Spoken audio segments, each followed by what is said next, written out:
The Great Happiness. बुद्धं शरणं गच्छामि। पमादमनुयुञ्जन्ति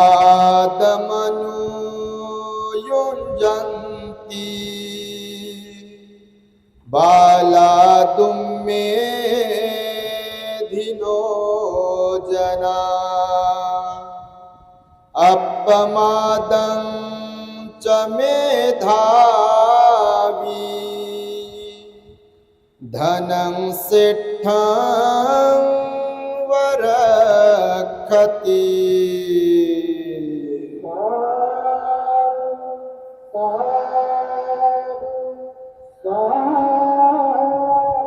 संपूर्ण विश्वाला ज्यांनी सुख शांती मानवता तथा दुःख मुक्तीचा आर्य संदेश दिला असे ते दुःख मुक्तीचे मार्गदाता दुःख मुक्त महामानव महान कारुणिक तथागत भगवान सम्यक संबुद्ध तथागतांनी आपल्या शुद्ध प्रज्ञेतून निर्मिलेला सद्धम्म आणि त्याच सद्धम्माचा गेली 2500 वर्षांपासून सातत्याने अहोरात्र प्रचार आणि प्रसार करणारा पूजनीय भिक्खू संघ या महान आणि सर्वश्रेष्ठ अशा त्रिरत्नांना प्रथमतः त्रिवार अभिवादन करतो, ज्यांच्या महान आणि असीम त्याग प्रभावामुळे आपल्याला जो हा अनमोल असा बुद्ध धम्म लाभला आणि ज्यांच्यामुळे आपल्याला हे एवढे मोठे वैभव प्राप्त झाले असे महान युग प्रवर्तक भारतीय राज्यघटनेचे शिल्पकार परमपूज्य बोधिसत्व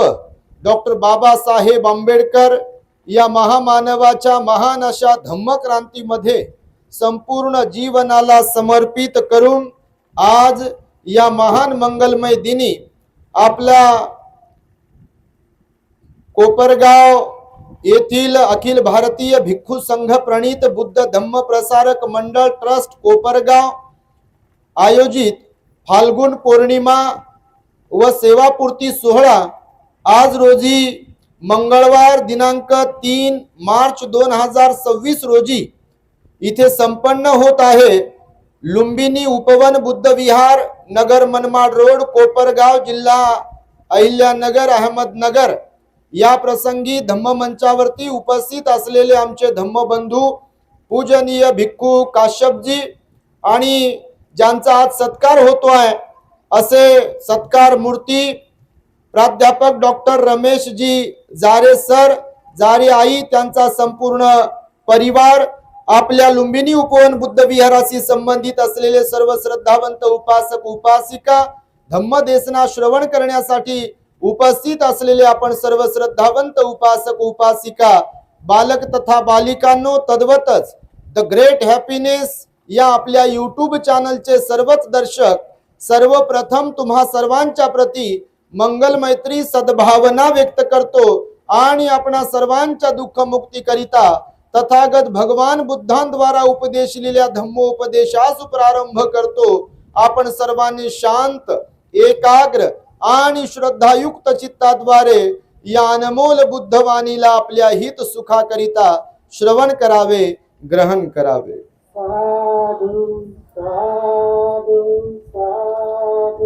सर्वप्रथम तुम्हा सर्व धम्म उपासक उपासिकांना फाल्गुन पौर्णिमेच्या मनपूर्वक शुभेच्छा। आज आम्हाला अतिव हर्ष होतोय बऱ्याच वर्षानंतर मला वाटतं बऱ्याच दिवसानंतर भिक्खू निवासाचं काहीतरी भूमिपूजनाचा कार्यक्रम होता रणशूर तेव्हा यांनी लय फोन करू आम्हाला निमंत्रण दिलं होतं तेव्हा आलो होतो त्याच्यापूर्वी पण आलो होतो आणि मला आठवतं मी काहीतरी तुम्हाला म्हणालो होतो की आम्रवन होतं भगवंताच्या काळामध्ये कारण आम्रपालीचंही आम्रवन होतं जीवकाच्या उद्यानामध्येही आंब्याचे झाडे होते तेही आम्रवन होतं पण आपल्या लुंबिनी उपवन बुद्ध विहाराच्या परिसरामध्ये आंब्याचं तर झाड दिसत नाही। आता कुठे लावलं असेल तर लावलं म्हणते भंतेजी पण चिंचेची झाडं मात्र फार जास्त प्रमाणात आहेत म्हणून त्या काळात आम्रवन होते आणि या काळामध्ये मात्र आपण हे चिंचवन बनवलेलं आहे। त्यामुळे सगळ्या आपल्या बुद्ध विहारातील श्रद्धावंत उपासक उपासिकांचंही मी मनपूर्वक अभिनंदन करतो। वेळोवेळी आपण अनेक भिक्षूंना इथे निमंत्रित करता धम्मदेशनेसाठी ही मोठी जमेची बाजू आहे। रोकडे साहेबांनी आम्हाला बऱ्याच दिवसांपासून फोन केले विनंती केली तुमचं पुण्यच असेल असं मी समजतो, कारण नेमकी फाल्गुन पौर्णिमेची तारीख मिळाली. तुमच्याही पेक्षा जास्त पुण्य या दोघा उभयंतांचं आहे. विशेष म्हणजे आपले प्राध्यापक डॉक्टर रमेशजी जारे साहेबांचं आहे आणि जारे आईंचं आहे. कारण पौर्णिमेला भंतेजी उपलब्ध झाले आणि पौर्णिमेला त्यांना दान पुण्य करणे, त्यांची धम्मदेशना श्रवण करणे स्वतः पण आणि इतरांनाही संधी उपलब्ध करून देणे हे त्यांच्या वाटेला आलं बघा. त्यामुळे एकदा मी आता मगाशी पण म्हणालो, पात्र व्यक्तीचा तुम्ही येतोची तिथे सत्कार करताय. एकदा जारे साहेबांसाठी टाळ्यांच्या गजरांमध्ये त्यांचं तुम्ही अभिनंदन केलं पाहिजे. कारण ते Tata institute of social science Mumbai या ठिकाणी त्यांनी नोकरी केली, रिसर्च ऑफिसर म्हणून पण नोकरी केली, कॅम्पस डिरेक्टर म्हणून पण नोकरी केली. ते लेखकही आहेत, इथे ठेवलेले अनेक इंग्लिशवाले त्यांची पुस्तकं आहेत. त्याचबरोबर महाराष्ट्र शासनाचे फार चांगले महत्वाचे पुरस्कार अनेक त्यांना प्राप्त आहेत. आणि लय काय काय लिहिले 2-3 पानाचं.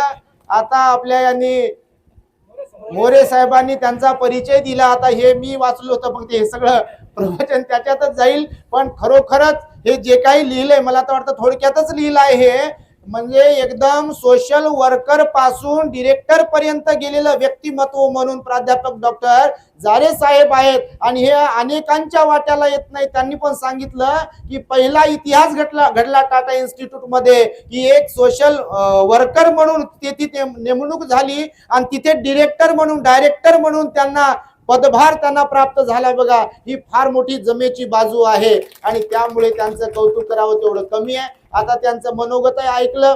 अनेक अशा सत्काराच्या कार्यक्रमाला आमचं जाणं होतेच जीवनामध्ये, पण बरेच लोक मग सत्काराला उत्तर म्हणा किंवा मनोगत म्हणा व्यक्त करतात. आमकं ढमकं टमकं काय काय काय काय सांगतात नाही का, जीवनाची ABCD कशी केली, काय केलं, काय काय सांगतात आणि नंतर बस म्हणतात बाल्याची माय बाल्याची, बायकोन बाल्याचे लेकरन, आता बस आता सेवानिवृत्तीचं जीवन आहे म्हणतात. मी बारकाईने ऐकत होतो. जारे सर म्हणाले की आता मी सेवानिवृत्त झालो आहे, परंतु सेवानिवृत्तीच्या नंतरचं आता जे आयुष्य आहे ते संपूर्ण आयुष्य मी धम्मसेवेसाठी घालवील. ही गोष्ट मला फार आवडली एक धम्मगुरू म्हणून बघा.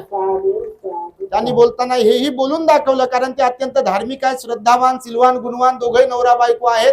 नोकरीत असताना ते तुळजापूरला नोकरीत होते, तेव्हा दोघेही नवरा बायको आपल्या महाकरुणा बुद्धिस्ट मॉनेस्ट्री साजापूरला आले होते. दान पुण्य तिथेही केलं. त्यांचं नेहमी सहकार्य दान पुण्य असतेच असते. हे श्रद्धेशिवाय धार्मिकतेशिवाय जमत नाही. बाबासाहेबांनी आपल्या समाजाकडून हीच अपेक्षा केली आहे की तुम्ही शिकून सवरून पुढे गेल्यानंतर, तुमचं पोट्टम फुगल्यानंतर तुम्ही मागे वळून पाहिलं पाहिजे, समाजाचाही विचार केला पाहिजे. नाहीतर शिकायचंय, नोकरीला लागायचंय, गडगंज श्रीमंती आपल्या वाट्याला आणून घ्यायची आहे आणि बस त्याच्यावर ताव मारत बसायचंय आपल्याच परिवाराला. हे माझं मी असा शिकलो, अमक झालं टमक झालं, नोकरी लागली, पण त्या पैशाचं जो पैसा येतोय, जो पद मिळालं, जो मानपान मिळाला, जे जीवनामध्ये सर्व काही प्राप्त झालं, त्याचं श्रेय कोणाला जाते? कोणाला जाते? आज आपल्या जवळ जे म्हणून काही आहे ते कोणाचं आहे? कोणाचं आहे? हे दागिने, हे नोकरी, हा शिष्टाचार, हा स्वाभिमान, हा अभिमान, हे सन्मानाचं जीवन, हे खाणं पिणं राहणीमान, हे विहार, बुद्धाला वंदन करणं, बुद्ध गयला जाणं, श्रीलंकेला जाणं, ते स्वीडनला गेले, अफगाणिस्तानला गेले, श्रीलंकेला पण जाऊन आले. हे सगळं काही जे आपल्याला उपभोगायला मिळते आज, त्याचं सर्व श्रेय जाते ते महामानव बोधिसत्व डॉक्टर बाबासाहेब आंबेडकरांना. आणि म्हणून आपण शिकलो, आपलं कर्तृत्व आपण गाजवलं, ही तर जमेचीच बाजू आहे. पण हे सगळं काही आपण उपभोगत असताना हे ज्यांच्यामुळे मिळालंय त्यांनी आपल्याला काहीतरी जबाबदारी दिली आहे आणि त्या जबाबदारीसाठी आपला खारीचा वाटा का होईना आपण देतोय का? समाजाकडे मागे वळून पाहतोय का? धम्म प्रचारात आपलं योगदान देतोय का? सामाजिक परिवर्तनाच्या लढ्यामध्ये आपण सहभागी होतोय का? ही फार मोठी महत्वाची गोष्ट आहे. नाही तर बस ते तर कोणाला जमते? 5चे 50 केलेत, वेल मांडवाला गेलंय, लय ओळखी करून देतात. हे आमचे मिसेस आहे म्हणते, हे आमचे मिस्टर आहे, ही एक मुलगी, ती एक मुलगी, तिचा नवरा हे करते, तिचा मुलगा काय करते, कोणाचा पोरगी काय करते, यानं घर बांधलंय, ते इंजिनियर झालंय, कोणी डॉक्टर झालंय, कोणी वकील झालंय, काय काय झालंय. आणि बस जय भीम, हा बायोडाटा आहे म्हणते. पोरगी पाहता का? पोरगा पाहता का? बस म्हणजे इतिहास, भूगोल, नागरिक शास्त्र संपलं, एवढंच जीवन होतं पहा. याला काय जीवन म्हणावं का मला सांगा बरं तुम्ही. मनुष्य हा समाजाभिमुख प्राणी असायला पाहिजे असं बाबासाहेबांचं मत होतं. बाबासाहेब प्राध्यापक झाले सिडनीहॅम कॉलेजमध्ये, परंतु समाजाचं काम करत असताना मला वेळ मिळत नाहीये म्हणून त्यांनी नोकरी सोडून दिली. बघा, बॅरिस्टर झाले, वकिली करत होते, 4 पैसे मिळत होते, पण हे करत असताना माझ्या परिवाराचं तर पोट भरते, पण समाजाचं काम करण्यासाठी मला वेळ मिळत नाही, ती पण नोकरी सोडून दिली. बघा, MA PhD DSc LLD D lead barrister at law एवढ्या ज्या डिग्र्या घेतल्या बाबासाहेबांनी, ते काही फक्त नोकरीसाठी म्हणून घेतल्या का? नाही. त्या शिक्षणाचा उपयोग त्यांनी समाजाचा सर्वांगीण विकास करण्यासाठी, उद्धार करण्यासाठी केलेला आहे. आणि म्हणून शिकल्या सवरलेल्या माणसांना बाबासाहेब म्हणाले, शिका, संघटित व्हा आणि आपल्या अधिकारांसाठी संघर्ष करा. आणि त्यासाठी म्हणून तुम्हाला प्रयत्न केले पाहिजे, तुम्ही शिकले पाहिजे. पण शिक्षण घेऊन शिक्षित बनले की सुशिक्षित बनले, ह्या 2 गोष्टी आहेत तुमच्या माहितीसाठी. तुम्हाला शिक्षित आणि सुशिक्षित यात काय फरक आहे? तुम्हाला वाटत असेल की बा शिक्षित आणि सुशिक्षित सारखेच असतात, पण शिक्षित आणि सुशिक्षित सारखेच नसतात. यातला डिफरंट तुम्हाला पाहिजे असेल, माहित करून घ्यायचं असेल तर आपल्या द ग्रेट हॅपीनेस चॅनलवर जा.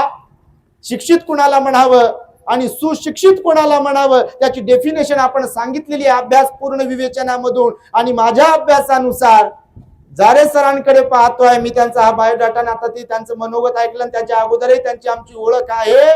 ते शिक्षित आहेत, परंतु त्यांची विभागणी जर केली त्यांच्या गुणगौरवाची, कर्तृत्वाची, तर ते सुशिक्षित आहेत. त्यांनी बार्टीमध्ये पण काम केलं, अनेक ठिकाणी त्यांनी काम केले आहे, म्हणून ते आज इथे पात्र व्यक्तीचा सत्कार मूर्ती म्हणून उभे आहेत आणि त्यांनी सत्कार स्वीकारला. परंतु आज पौर्णिमा पण आहे. काय आहे? पौर्णिमा. सगळ्यांना काय माहित नसते आपल्याकडे पौर्णिमा. आता येताना आम्ही पाहिलं, पहा, काहीचे तोंड लय रंगलेले होते काही लोकांचे. तुम्ही करत नाही बापा, तुमचं तर कौतुक करावं तेवढं कमीच आहे. तुम्ही लय चांगले कोपरगावचे. स्वतःसाठी एकदा साधूकरण टाळ्या वाजवा. तुम्ही आले आजच्या दिवशी इथं, काय का मला वाटलं बा आज पौर्णिमा तर आहेच आहे, पौर्णिमेचं तर विशेष महत्व आम्ही तुम्हाला सांगेल. परंतु आज भलतच काय लोक करतात, तर त्याच्यामध्ये सामील होतात लोक, किंवा त्याच्यात आपल्याला रंग कोणी लावेल म्हणून घराच्या बाहेर पडत नाहीत. आणि म्हणून लोक येतील की नाही असं वाटलं, पण एवढ्या मोठ्या संख्येने तुम्ही इथे उपस्थित आहात आणि तुम्हाला पाहून खरंच आनंद वाटला मला. तुम्हाला भगवंताच्या काळातले काही संदर्भ देतोय, आजच्या दिवसाचं महत्व सांगतोय, आणि मी काही अधिक बोलणार नाहीये आणि माझ्या शब्दांना इथे मी थांबवणारच आहे. तर बघा, ही जी मी गाथा म्हणालो ना, आता ही सुरुवातीला प्रारंभी जी गाथा म्हणालो, ही खुद्दक निकायातील धम्मपद अठ्ठकथेतील गाथा आहे. बघा, ह्याच्यामध्ये 2 पॉइंट सांगितले भगवंताने. झालं असं, सांगू ना, झालं असं की हे जे तुम्हाला आज दिसते ना आजच्या दिवशी, आता आम्ही शहरातल्या विहारात राहतो कधी कधी, तर दरवर्षी लहानपणापासून आम्ही पाहत आलो. बघा, आज मुलं मुली ते नको त्या शिव्या देतात, काय बोंब मारणे म्हणतात त्याला, काहीतरी शब्द वापरले त्यांनी, त्या होळीचं दहन करतात, रंग लावतात वगैरे वगैरे, आणि शिव्या देतात आणि असं काय ते बोंबा मारतात, बोंबलतात म्हणे. तर हे भगवंताच्या काळातही उत्सव होता. 7 दिवस हा उत्सव चालायचा. तर भगवान आपले जेतवनात होते. जेतवन कुठे होतं? बोला माझ्याशी. जेतवन श्रावस्तीमध्ये होतं. कुठे होतं? श्रावस्ती नगरामध्ये. आता श्रावस्ती आहे उत्तर प्रदेशामध्ये. त्या श्रावस्तीमध्ये जेतवन विहार होतं. अनाथ पिंडक सुदत्ताने ते 54 करोड रुपये खर्च करून ते विहार बांधलं होतं. 18 करोड रुपये जमीन विकत घेण्यासाठीचा खर्च होता, 18 करोड रुपये विहार बांधण्यासाठीचा खर्च होता, आणि 18 करोड त्या विहाराचा दान समारंभ जो होता भिक्षू संघाला दान देण्याचा, त्याच्यासाठी असे 54 करोड रुपये त्याने खर्च केले. भगवंताला ते विहार दान दिलं. त्याच श्रावस्तीमध्ये पूर्वाराम नावाचं विहार आहे, 27 करोड रुपयाचं, आपल्या विशाखा मिगार मातेनं बांधलेलं. आता ते नाहीये, त्याचे खंडार आहेत. तर भगवान आपले त्या श्रावस्तीतील जेतवन विहारात राहत होते. नेमकं मग ही पौर्णिमा होती, आणि या पौर्णिमेच्या दरम्यान त्या काळात 7 दिवस हा सण चालायचा. सण म्हणजे काय, तर भगवंताने सांगितले या गाथेमध्ये जगात 2 प्रकारचे लोक आहेत, 2 प्रकारच्या क्वालिटीज आहेत माणसांमध्ये. तशा वेगवेगळ्या सांगितल्या. माणसं तेवढ्या प्रवृत्त्या सांगितल्या. तुम्ही ऐकत असाल प्रवचन तर 4 प्रकारचे पण माणसं सांगितले. आंब्यासारखे माणसं सांगितले, ढगासारखे माणसं सांगितले, प्राण्यासारखे माणसं सांगितले, आपण कोणासारखे आपलं आपल्यालाच माहित असलं पाहिजे बापा. तर भगवान म्हणाले एक तर मेधावी लोक राहतात इथे. कोण? मेधावी शब्द वापरला बघा इथे, मेधावी शब्द आहे. अपमादंच मेधावी, मेधावी म्हणजे ज्ञानीवंत. कोण? त्याला सुज्ञ, सज्जन, प्रज्ञावान असे वेगवेगळ्या अर्थाने शब्द त्याचा विग्रह केलेला आहे. तर थोडक्यात मेधावी म्हणजे ज्ञानी. दोन क्वालिटी सांगितल्या.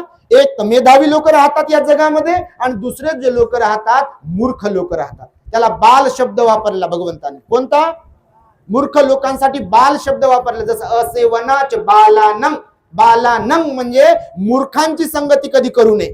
कारण ज्याच्या संगतीत आपण राहतो बरोबर ते गुण चिपकतात, म्हणजे चिपकतात आपल्याला. म्हणून दोन प्रकारचे माणसं, एक तर मूर्ख लोक राहतात या जगामध्ये आणि दुसरे ज्ञानीवंत म्हणजे मेधावी लोक राहतात. योग्य काय, अयोग्य काय, चांगलं काय, वाईट काय, सत्य काय, असत्य काय यातला भेद त्यांना समजते आणि जे योग्य आहे, सत्याशी आधारित आहे त्याचा ते स्वीकार करतात. तर मग भगवान श्रावस्तीमध्ये राहत असताना नेमका हा 7 दिवसाचा उत्सव सुरू झाला आणि 7 दिवसाचा उत्सव सुरू झाल्यावर श्रावस्तीतल्या काही श्रद्धावंत लोकांनी भगवंताकडे येऊन याचना केली की भगवान, आमची विनंती अशी आहे, रोज तर आपणास आम्ही म्हणतो की आमच्याकडे भोजन दानासाठी या, आमच्याकडे भोजन दानासाठी या, एवढे भिक्कूया तेवढे भिक्कूया वगैरे वगैरे, परंतु आता आम्ही वेगळी विनंती करण्यासाठी आलोय, याचना करण्यासाठी आलोय. भगवान, श्रावस्तीमध्ये एक उत्सव सुरू आहे आणि तो मूर्खांचा उत्सव सुरू आहे.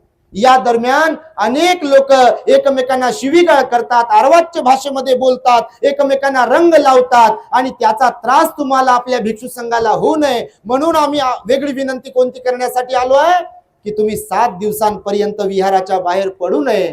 आपली सर्व सन्मानपूर्वक व्यवस्था, भोजनदानाची, सगळ्या महासंघदानाची व्यवस्था आम्ही विहारातच करू.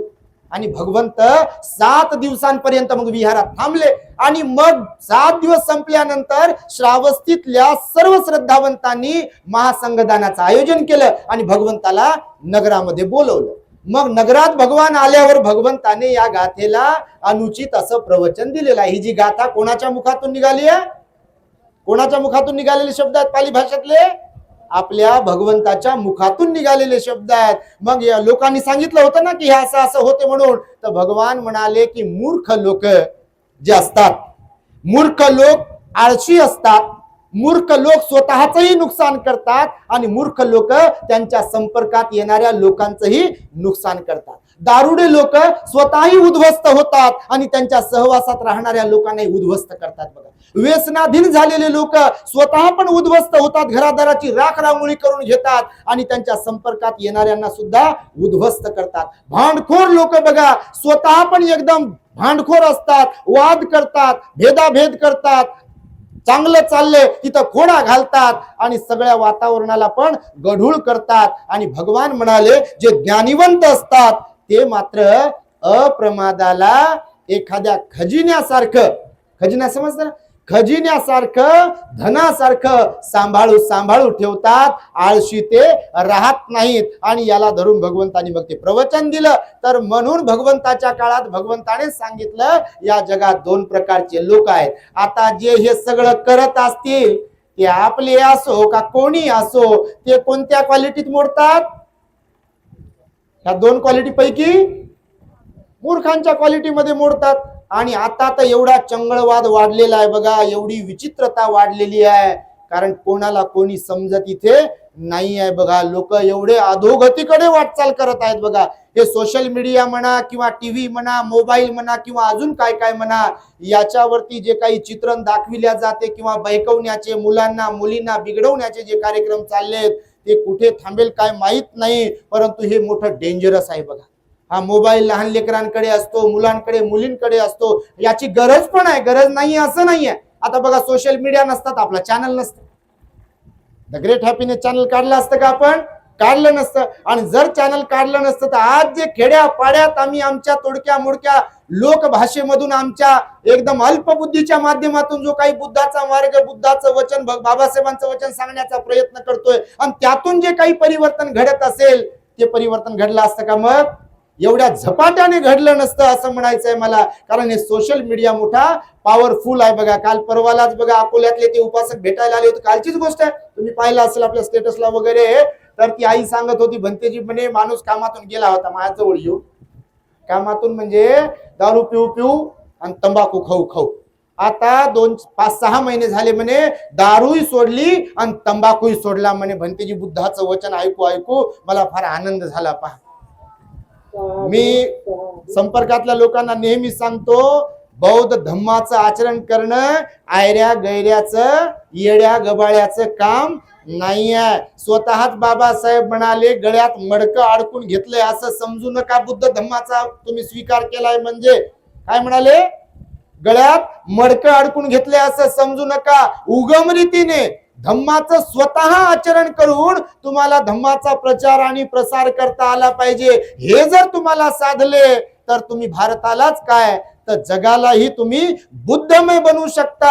आणि यासाठी तुम्हाला तसं उगम रीतीने धम्माचं आचरण करून काम करता आलं पाहिजे. आणि त्यामुळे बाबासाहेबांनी गर्भित इशारे पण दिलेले आहेत. परंतु आज आम्ही पाहतो सोशल मीडियावर काही लोक शुभेच्छा पण देतात पहा, आणि काही लोक साजरे करतात. आता तुमच्याकडे कसं वातावरण आहे काय माहित नाही बापा, पण तुम्ही लय चांगले आहे, तसे तुमच्याकडचे लोक चांगलेच असतील. पण भगवंताच्या काळात ही घटना घडली म्हणून तुम्हाला सांगितलं, तर भगवंताने याचा निषेध केलेला आहे.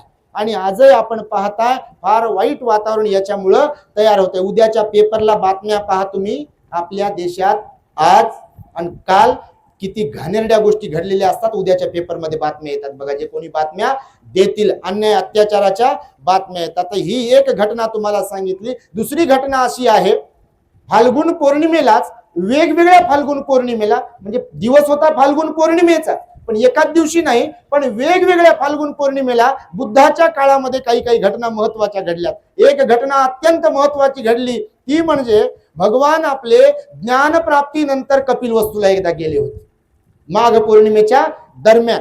आणि मग कपिलवस्तू मध्ये काय होतं, कपिलवस्तूमध्ये सिद्धार्थ गौतम लहानाचे मोठे झालेले होते. त्यांच्या वडिलांनी सिद्धार्थ गौतमाने गृहत्याग करू नये म्हणून 3 महाल बांधले होते. तर मग कपिलवस्तूला ज्ञानप्राप्तीनंतर गेले, आणि ज्ञानप्राप्तीनंतर गेल्यानंतर राजा शुद्धोधनाने भगवान बुद्धांना सन्मानपूर्वक आपल्या राजवाड्यामध्ये भोजनदानासाठी निमंत्रण दिलं आणि गेले भगवान. मग भोजनदान स्वीकारलं भगवंताने. भोजनदान नेमकं जेव्हा स्वीकारायचं होतं, स्वीकारलं तर तेव्हा नंदचं लग्न होत. नंद कोण, राजा शुद्धोधन आणि महाप्रजापती गौतमी माता यांचा एक मुलगा आणि एक मुलगी होती. माता महामाया देवी आणि राजा शुद्धोधनाचा मुलगा कोण, बोधिसत्व सिद्धार्थ गौतम. राजा शुद्धोधन आणि महाप्रजापती गौतमी यांचे जे संतान होते, एक तर रूपनंदा नावाची मुलगी होती, ती मग नंतर भिक्षुणी झाली. तिच्यामध्ये जो इगो होता, सौंदर्याचा अहंकार होता, आपण शाक्य असल्याचा, त्याच्याबद्दलचं सुंदर थेरी गाथेत वर्णन आलेलं आहे बघा. आणि दुसरा जो होता त्यांचा अपत्य, तो होता नंद. जेव्हा भगवान गेले की नाही कपिलवस्तूला, नेमकं तेव्हा त्या नंदाचं लग्न सुरू होत. आता आपल्याकडे बघा 7-8 दिवस लग्न चालते पा, लोक लय खुश असतात बापा लग्नाच्या वेळेला. खर्च किती होऊ द्या म्हणतात, व्याजानं जरी काढता आले तर हरकत नाही, पण यांच्यापेक्षा भारी लग्न आमचं करून दाखवतो. इथं लोकायला लय ताव येते, कोणापेक्षा वरचढ चढण्यासाठी, भारी दाखवण्यासाठी लय ताव येतात लोकांना.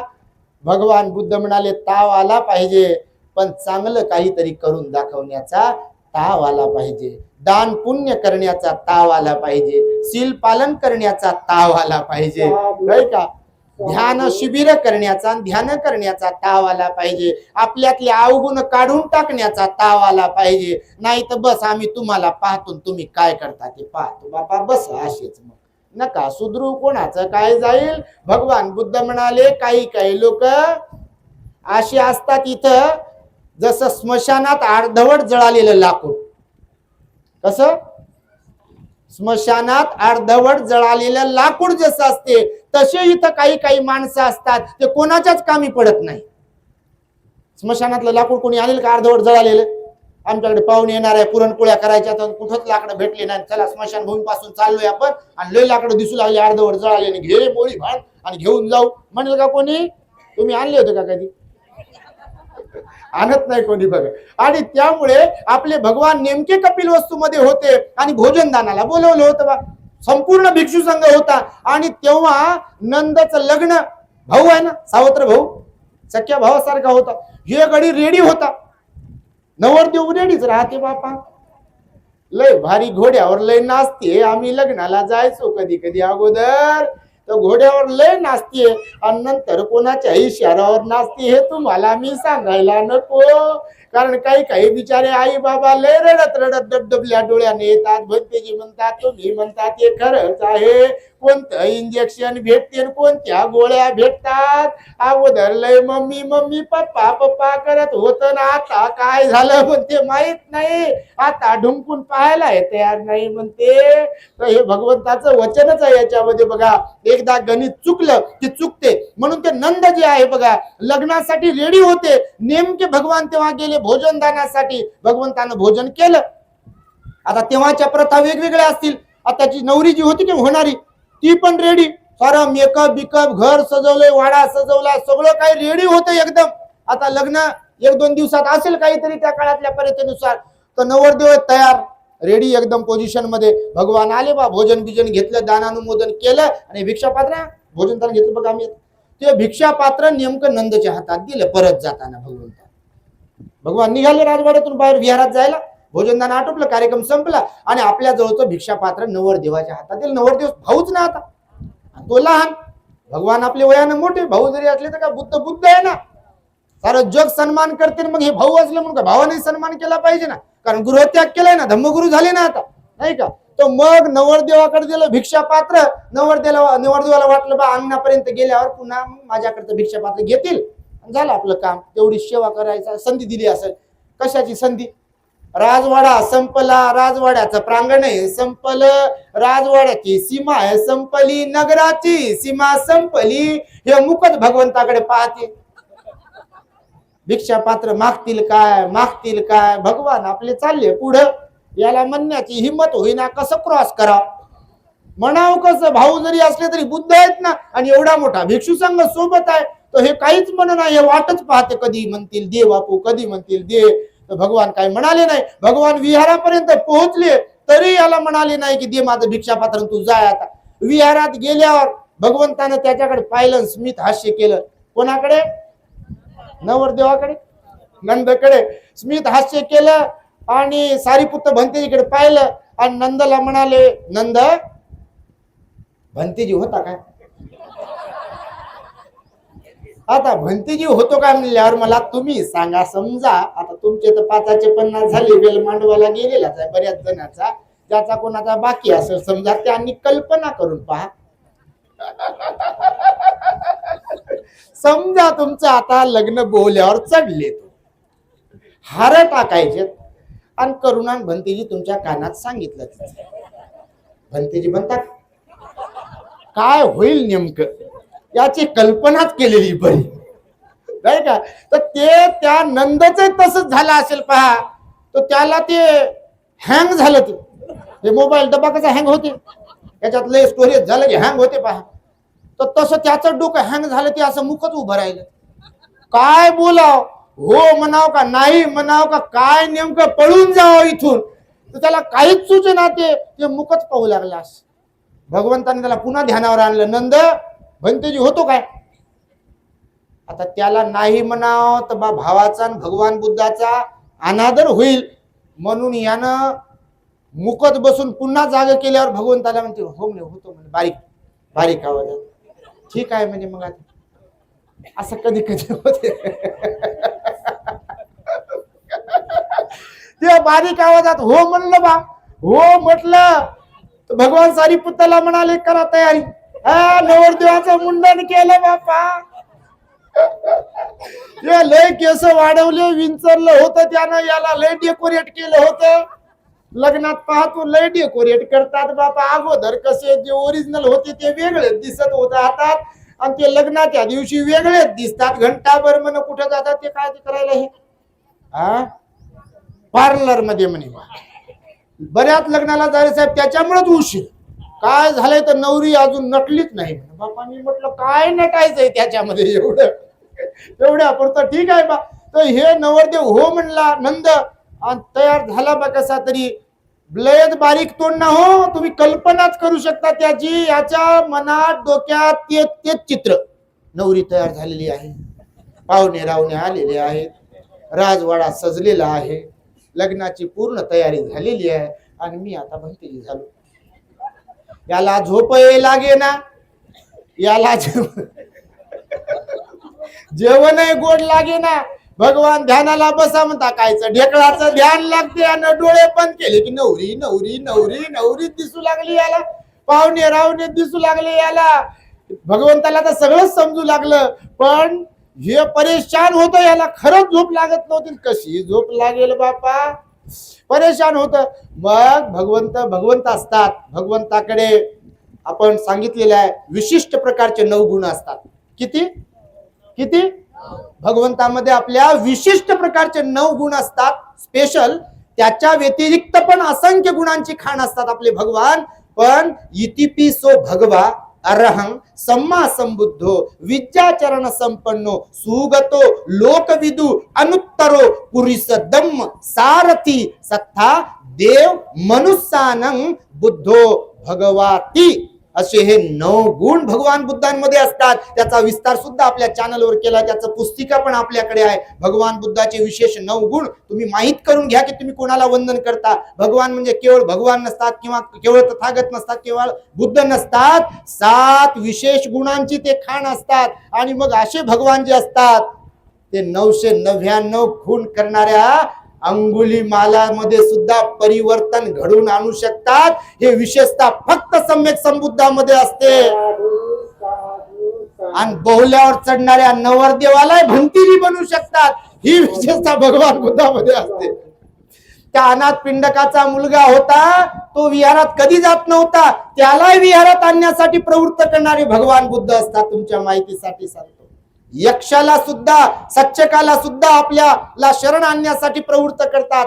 असे आपले बुद्ध महान असतात, भगवान महान असतात. त्यासाठी अभ्यास करावा लागतो बघा, नाही तर बस नमो तसं जसं होईल तसं म्हणते बाबा. फक्त लग्नाला जयंतीलाच म्हणते नमो तसं काही काही तर झालं बा. मग भगवंतानं त्याच्यात परिवर्तन घडवून आणण्यासाठी त्याला घेऊन गेले भगवान आपल्या दिव्य बलाने बाहेर. आणि त्याला दाखवलं एक वानरीण होती, मादी वानर. बघितलं वानर बघता तू, मादी वानर दाखवली. आणि भगवंताचं वचन आहे, नंद बाजूला भंतेजी झाले. त्या नंदला म्हणे भगवान आपले, नंद तुझी होणारी बायको अशी आहे का? तर भगवान असतात. तर ते म्हणे नाही भगवान, माझी बायको होणारी अशी नव्हती, पूर्वाश्रमातली फार सुंदर, तिचे ना हे लागलं. मग तिथंच बायको. माणसाचं मन कधी कसं कुठं वाहत जाईल याचा काही नियम नसतो बघा. आणि जास्तीत जास्त ते वाईट गोष्टीतच वाहत जाते, चांगल्या गोष्टीत जास्त वाहत जात नाही. म्हणून मनोपुब्बंगमा धम्मा मनोसेठा मनोमया मनसाचे पदुठ्ठेन भासती वा करोती वा ततोनं दुःख मनवेती चक्कंग वहतो पदंग, असे भगवान बुद्ध म्हणाले. दुःख आपला पाठलाग तसंच करतं, कारण मन मुख्य आहे, ते मनोमय आहे. जेव्हा एखादी व्यक्ती मळलेल्या मनाने बोलते अथवा मळलेल्या मनाने कर्म करते, तेव्हा दुःख त्या व्यक्तीचा पाठलाग तसंच करते. ज्याप्रमाणे बैलगाडी ओढणाऱ्या बैलांच्या पायांचा पाठलाग त्या गाडीची चाके करत असतात. हे बुद्धाचं वचन आहे. मुख्य काय आहे जीवनामध्ये आपल्या? मन आहे. सुख करता आणि दुःख हरता कोण आहे? मन आहे बापा. भलतीकडेच डोकं नका घालवत जाऊ, मनच मुख्य आहे ना. बघा तुम्ही, आपल्याला बसायला लावेल तर मनच, उठायला लावेल तर मनच, भूक लागली जाय जेवण करायला तर मनच सांगते, भूक लागली तरी जाऊ दे नंतर जीव प्रवचन ऐकू असं म्हणणारे मनच असते. चांगलं बोलायला लावणार मनच असते आणि वाईट बोलायला लावणार पण मनच आहे. या शरीराकडून चांगले काम करून घेणार मनच आहे आणि या शरीराला वाईट कामाला लावणार मनच आहे बघा. धार्मिक बनवणार मनच आहे, अधार्मिक बनवणार मनच आहे. दान द्यायला प्रेरित करणार मनच आहे आणि कंजूस बनवणार मनच आहे बघा. शील पालन करून सदाचारी बनवणार मनच आहे आणि दुराचार करणार सुद्धा मनच आहे. ध्यानी बनवणार मनच आहे आणि ध्यानाहून गेलेले बनवणं हे पण मनावरच अवलंबून आहे. आणि हे ज्याचं त्याच्यावर अवलंबून आहे. मग ते आम्ही भंतेजी असो का तुम्ही ग्रहस्थ असो. तर मग भगवंतानं वानर दाखवलं एकदा. ते म्हणे नाही नाही भगवान, माझ्या होणाऱ्या बायकोचं तर नाक असं, ओठ असे, गाल असे, केस असे, बापा विचारूच नका. त्यानं पुस्तकाचा पाढाच वाचून दाखवला. पुन्हा थोडं पुढे गेले. असं म्हणतात भगवंताने एक परी दाखवली त्याला. परी समजते का तुम्हाला? हा, होच म्हणता बापा. जाऊन आले का स्वर्गात? सौंदर्याचं प्रतीक सांगितलं बघा. परी म्हणजे अप्सरान, परीन काय काय काय काय. तर एक परी दाखवली म्हणतात त्यांना आपल्या दिव्य बलाने भगवंतानं. आता ती परी म्हणजे नक्षिखात एकदम, जसं एखादा मूर्तिकार, चित्रकार जसं एखादा चित्र काढतो, तयार करतो, बनवतो का नाही, कुठेच काही त्रुटी नसते, अगदी तसं. मग ती परी दाखवल्यावर भगवान म्हणाले, नंद तुझी होणारी जी बायको आहे, नवरी आहे, अशी आहे का? ते म्हणे भगवान हे तर लय सुंदर आहे म्हणे. आता हे पहा, मन बदललं त्याच. माझी होणारी बायको अशी नाही म्हणे भगवान. मग हे म्हणे बा तिचं नाक बरोबर नाही, तिचे डोळे बरोबर नाही, आणि ही लय भारी आहे म्हणे. तर मग भगवंताचं वक्तृत्व असते. तर भगवान त्याला म्हणाले की बघ, तुला अशा परी जर पाहिजे असेल तर मग तुला कर्मठान करून घेऊन ध्यान करावं लागेल. ह्या पर्यापेक्षा भारी भारी पर्या तुला दिसतील. मग आता हे अगोदरच आताच आलं होतं गृहस्थ जीवनातून. भगवान म्हणाले लोभ लय डेंजर आहे. लोभ लय डेंजर आहे. कधी कोणाच्या मनात कोणत्या पद्धतीने उत्पन्न होईल ते काही सांगता येत नाही. तो मूर्ख बनवतो माणसाला. लोभ मोहन मूर्ख बनवतो. आणि याला वाटलं बा भगवान सांगतात की याच्यापेक्षा भारी परी भेटू शकते. तर यानं ऐकलं भगवंताचं, हे ध्यानाला बसलं बा.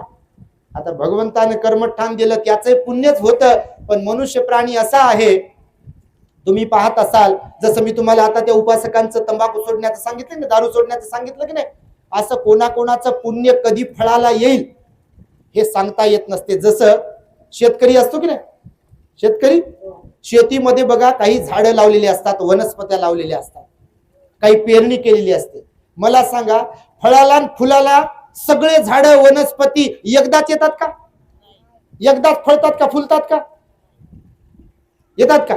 समजा आता आंब्याचा सीझन आहे, आता या चिंचेला आपल्या भरपूर चिंच आल्या, तर सगळ्याच झाडांना फळं आलेली आहेत का? आता इथून तिथून आलेले बिलकुल नाही. सगळेच झाडं हिरवेगार असतात का सदा सर्व काळ?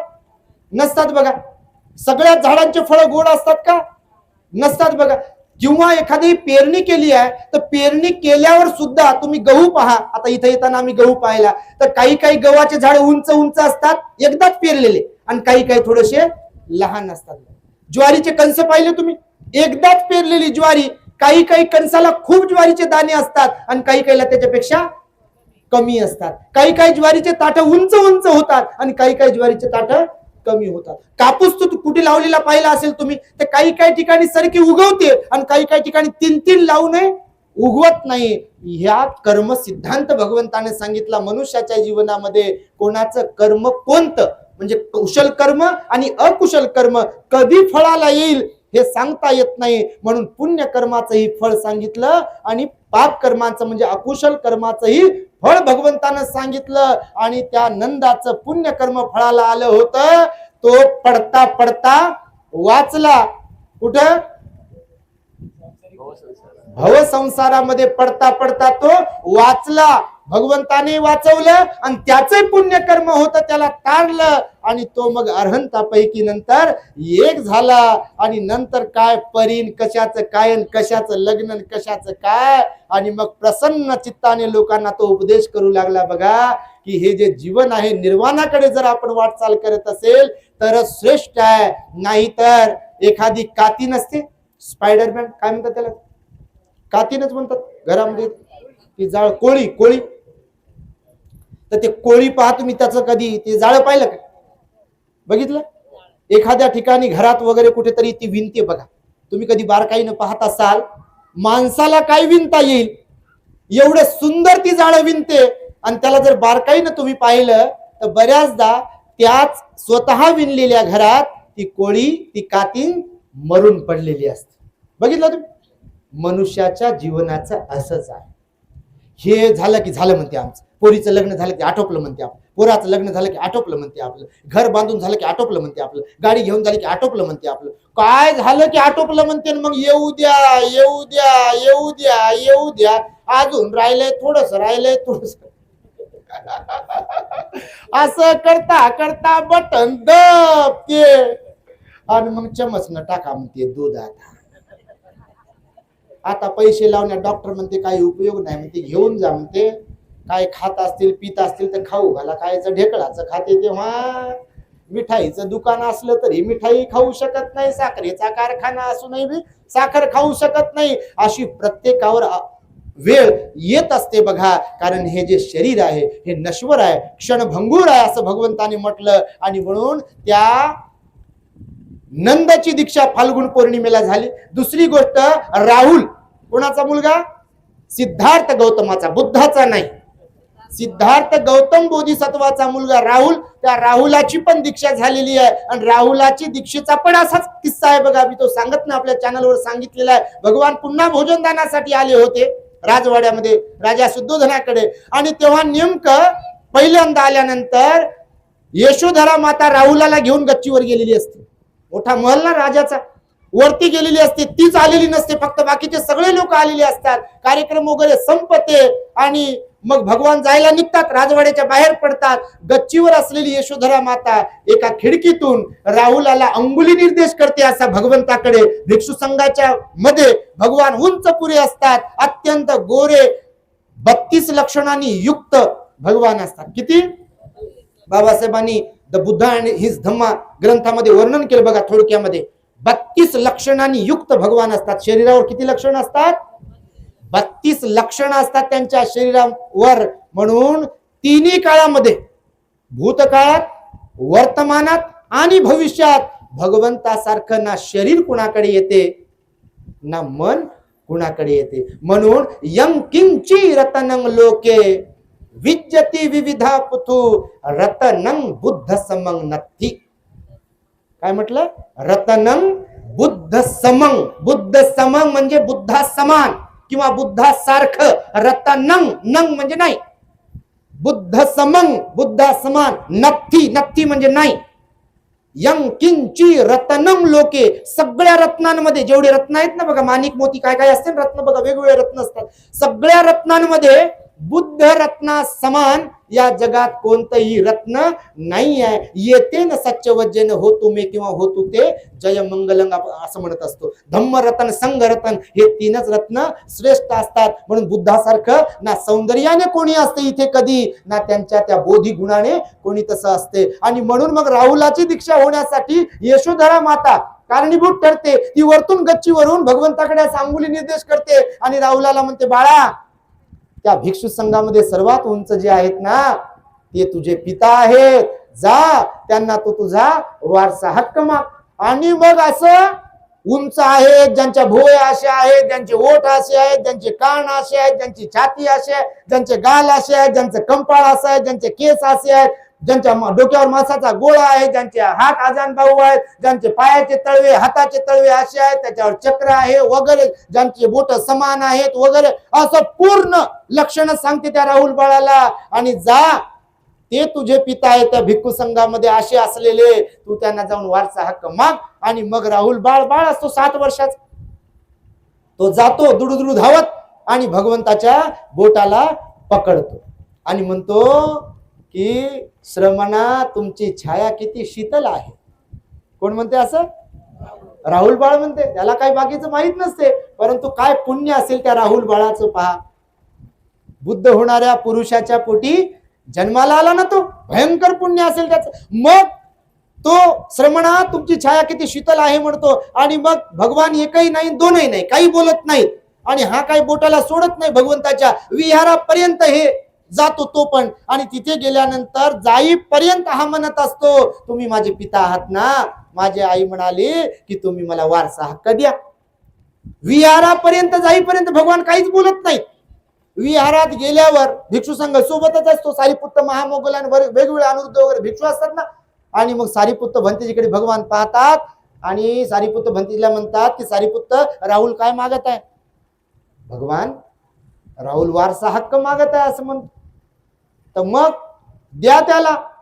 तर कोणता वारसा? आता तुमचं गणित वेगळं वारशाचं आणि आमचं गणित वेगळं. तुमचं गणित असं आहे,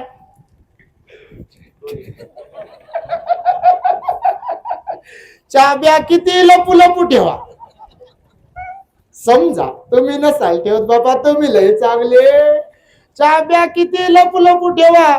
ती जायदाद जी काय आहे नावावर करून देण्यासाठी किती टाळाटाळ करा, बटन दबलं, कार्यक्रम आटोपला ना आटोपला.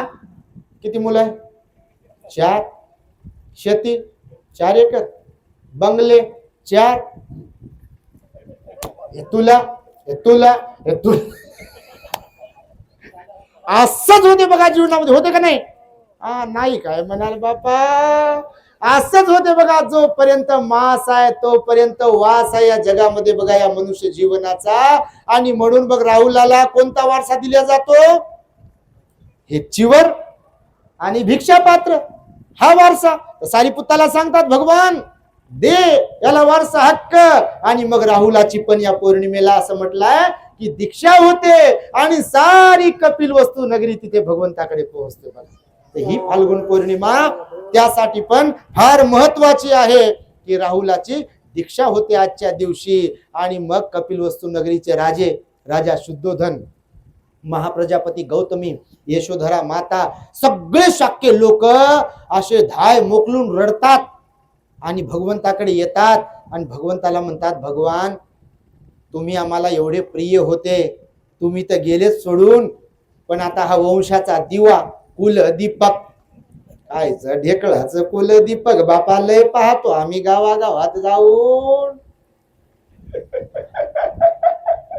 तुम्हाला लय भीती असेल कोणा कोणाची, लय डेंजर. त्या दिवशी एक आई म्हणे भंतेजी 2-4 पोरी झाल्या म्हणे,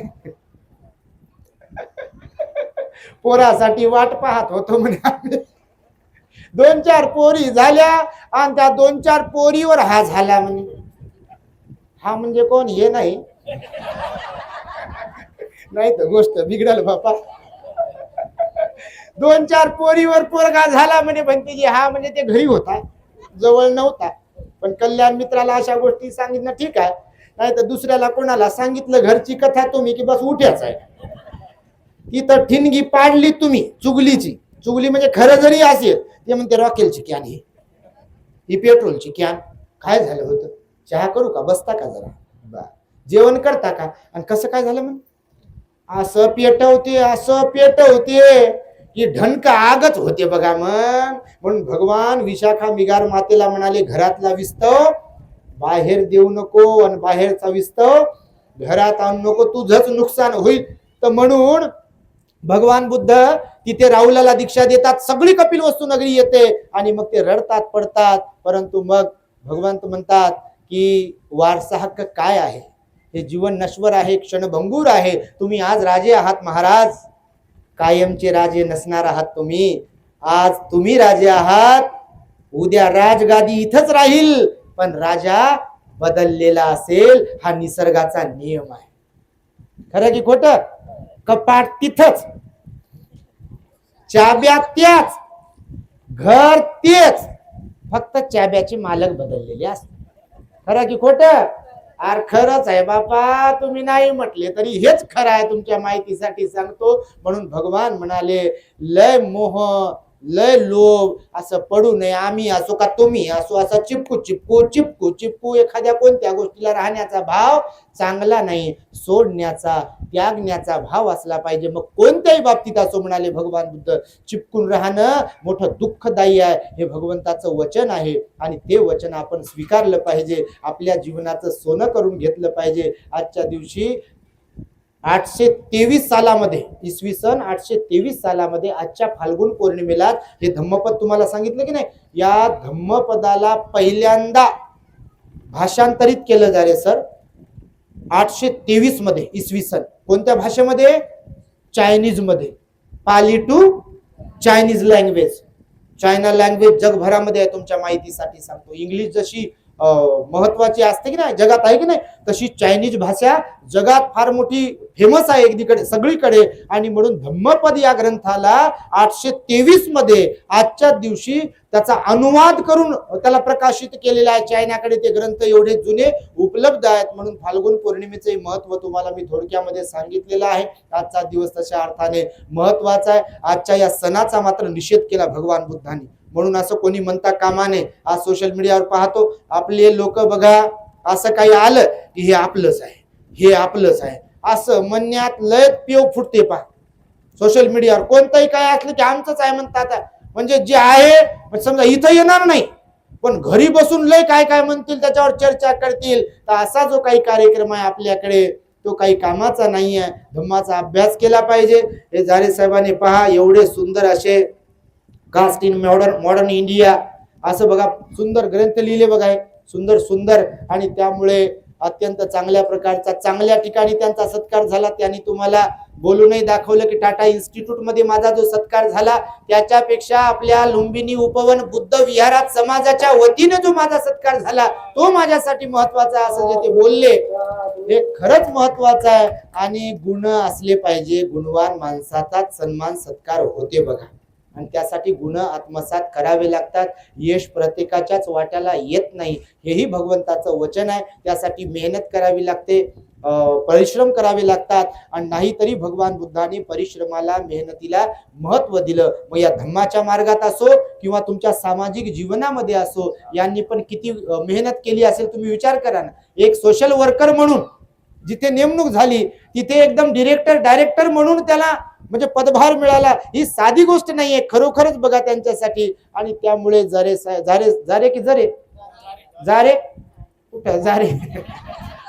परिवार जारे साहेब यांनी खरोखर त्यांच्या जीवनामध्ये 30-35 वर्ष सेवा दिली.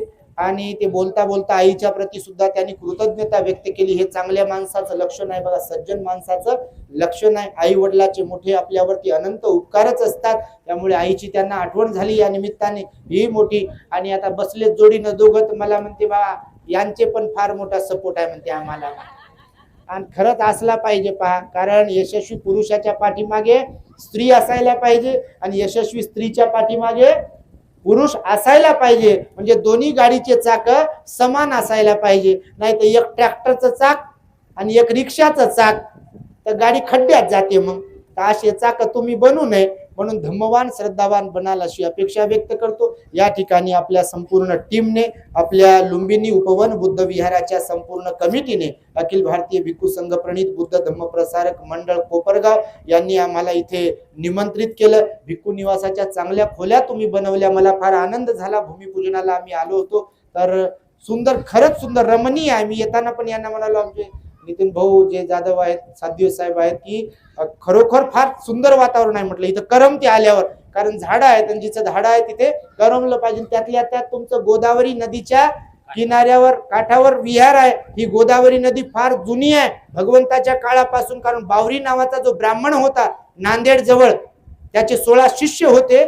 त्या काळात त्यानं ते 16 शिष्य, स्वतः म्हातारा होता त्याला जाता आलं नाही भगवंताच्या दर्शनासाठी श्रावस्तीला, त्यानं 16 शिष्य तिकडे पाठवले होते भगवंताच्या दर्शनासाठी. ते 16च्या 16 भिक्षू बनले होते आणि त्यांनी मग इकडे येऊन बुद्ध धम्माचा प्रचार केला होता. या गोदावरीच्या काठावर आंध्रापर्यंत, ही गोदावरी कुठपर्यंत तिकडे गेली आहे ना. तर आपलंही विहार, हे मूर्तीचा पण काहीतरी इतिहास आहे तुमच्या इंग्रजांच्या काळातला.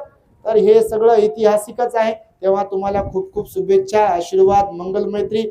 जारे साहेबांनी याच्या पुढे पूर्ण खरोखरच आपलं आयुष्य जे काही आहे धम्म कार्यासाठीच समर्पित करावं आणि आपल्या जीवनामध्ये बाबासाहेबांच्या अनंत उपकारामध्ये राहावं. सिलवान, गुणवान, दानी बनावं. आपणही सर्वांनी धम्मवान बनावं अशी अपेक्षा व्यक्त करतो आणि माझ्या शब्दांना पूर्ण विराम देतो.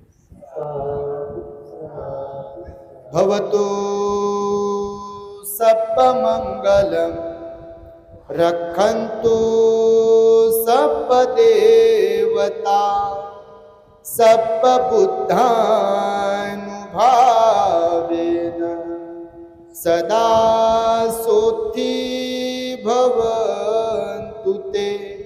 भवतु सर्वमंगलम रक्षन्तु सर्वदेवता सर्वधर्मानुभावेन सदा सोती भवन्तु ते भवतु सर्वमङ्गलं रक्षन्तु सर्वदेवता सर्वसङ्घानुभावेन सदा सोती भवन्तु ते